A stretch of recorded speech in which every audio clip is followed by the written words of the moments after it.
ఎప్పుడూ కూడా కష్టాన్ని ఎదురు చూడలేదు. నాకెవరైనా కష్టాన్ని తలపెట్టాలని చూస్తే నా దగ్గర నుండి అమ్మ సులువుగా వారిని పక్కకు తొలగిస్తూ ఉంటుంది. ఇవి ఎన్నో అనుభవమైనటువంటి పాఠాలు నాకు.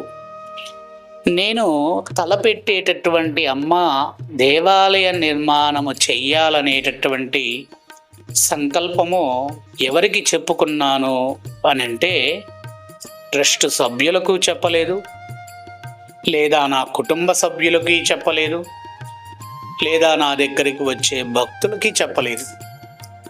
నేను చైత్ర పౌర్ణమి నాడు అమ్మవారి సాధన చేసేటప్పుడు తల్లి ఒక్కసారి స్వప్న దర్శనాన్ని ప్రసాదించమ్మా అని అడిగాను. అమ్మ దివ్యమంగళ స్వరూపముగా దర్శన భాగ్యాన్ని కలిగించింది. మనసులో ఒక భావన, తెలియనటువంటి ఒక బాధ. ఎప్పుడు నిన్ను 16 అడుగుల ఎత్తులో ఉండేటటువంటి విగ్రహదేవత రూపంగా నిన్ను పెట్టి నేను అనుకున్నటువంటి దేవాలయ నిర్మాణాన్ని చెయ్యగలుగుతా తల్లి.